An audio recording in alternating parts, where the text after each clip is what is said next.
Alright guys, it's Saturday. This morning it was cold and windy, and we had to get up 3 cows and give them a shot because they're sick, snooty. Probably one of them got pneumonia, but I think we're going to try to get this joker going today. So I brought that battery that I charged, and I brought some fresh gas. I'm going to try to prime the carburetor and see if it'll burn that crap that's in that gas tank. And it might have a little wind noise on this video, hopefully not, but we'll see what we can do. Alright guys, first thing we're going to do is remove the ground off this battery that's on here. And then the positive side.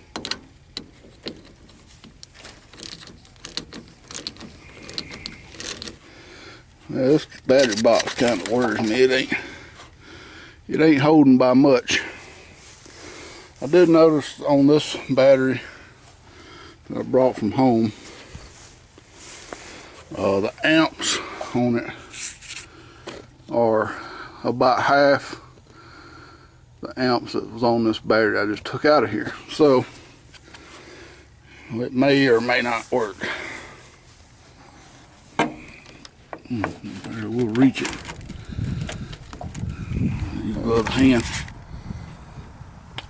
Well, I don't know how much I got recorded and how much I don't, but anyway, put this bottle of water in this radiator. There's no level at all in this radiator, and so now I've got to get an adjustable wrench and get this nut right here loosened up.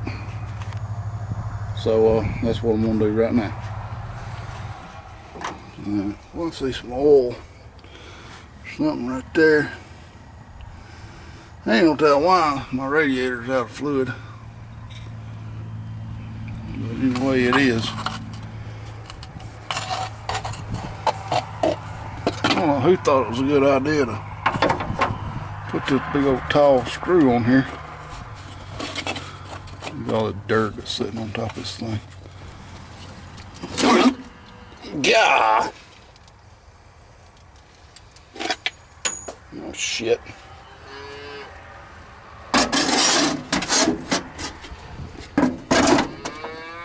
You know what? This is an oil bath. That's an oil bath breather. I've never known that. That's what that is. I guess I've always just taken it off like this and set it out of the way. Huh. But yep, at least know she's got oil. So we got a 2-barrel Holly on here, and you can tell it's fairly new, and the box was in the truck, and let's see, pretty dirty on top. Anyway, we want to get gas in this vent hole right here, fill this bowl up, and this bowl don't have no side glass on it, so that's what we're going to do.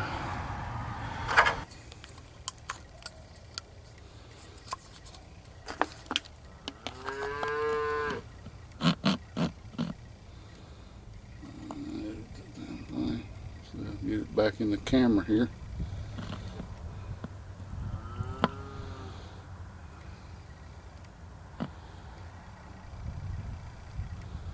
Just like filling a shot up. Air out.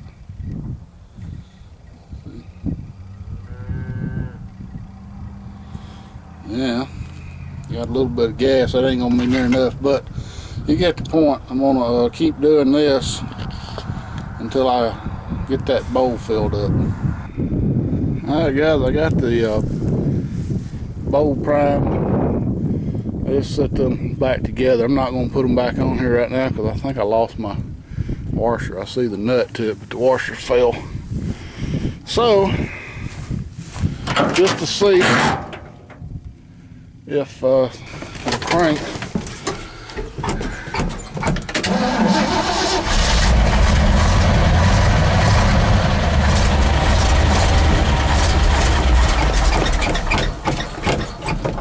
figured it ain't gonna crank worth damn off that old gas.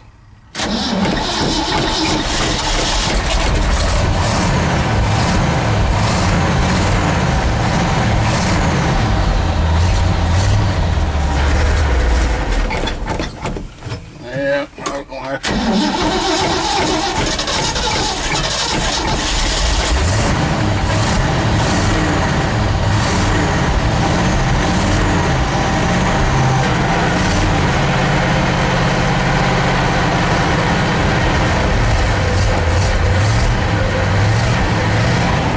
No vacuum, it should be vacuum order really high. I'm losing vacuum on tail from somewhere.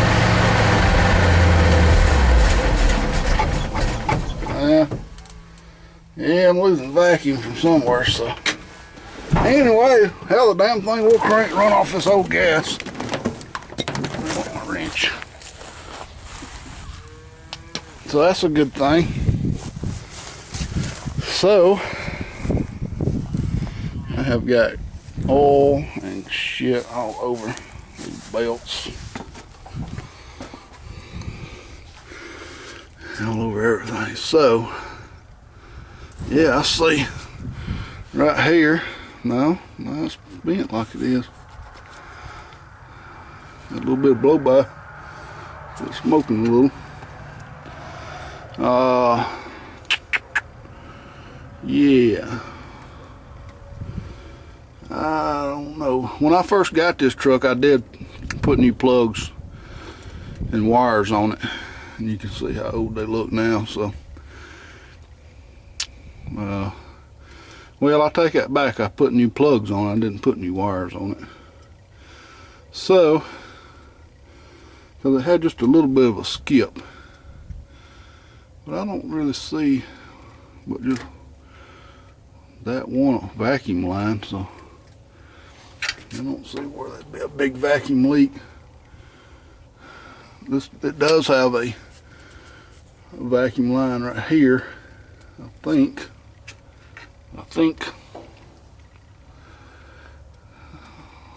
that's a vacuum line that goes to the brake booster underneath the truck. Well, anyway, guys, it does run, and we'll continue on. I gotta get some antifreeze, but man, it is rusted. Bad rusted. So I may end up having to rebuild a battery box for this damn thing. And I don't really know if the damn thing would fit over here or not. Maybe it would. It don't look like it's no lower right here. So that might be an option, to move this battery box over to the other side and just make a longer battery cable run over here to the starter solenoid. And then, of course, once I get it running, I got to get it out of here.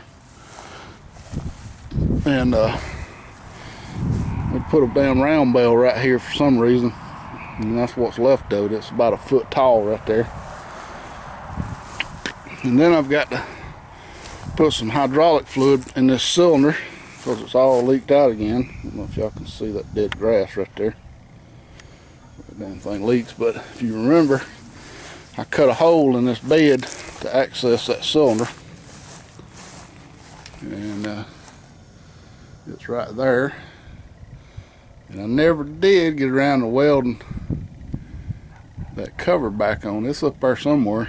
I was gonna make a little hinge for it. I never did get around to that. So anyway, guys, it does run on some old gas. And I guess I could take this hose right here loose and drain it. Oh, wait a minute, what is that? What is that? Blue hose. That's a vent. Huh. That is a vent. There's the tank. The tank's not bad rusty.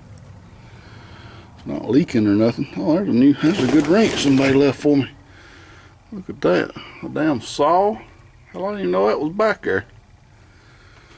Cool. I like finding new shit. By the way, guys, on this old 268 Baler, if anybody's interested in parts for it, PM me. I will be disassembling the good parts, some good pickup bands there. They're the wide pickups, and the knotter assemblies. I'll probably sell them as a whole, each knotter assembly. The rest of it is just too wore out and rusted out to even fool with trying to fix it again. So yeah, if anybody needs parts for a 268, I don't know what all they fit on, just PM me and let me know. Thanks. Well, guys, this is the battery I took off that dump truck. It come from Advanced Auto Parts. Sticker is 1210, so apparently I purchased it early last year, not this year. But I believe this is a 3-year battery, full replacement. But I'm going to go ahead and charge it up. I don't think it's really going to have to be replaced. I think it just needs a good charge. And it's a lot heavier battery than what I put on there. And you can tell the way that other battery was cranking, it just don't have the amps. This one's got 800 cold cranking and 1000 cranking amps at 32 degrees, where the other one's about 550, 650, something like that.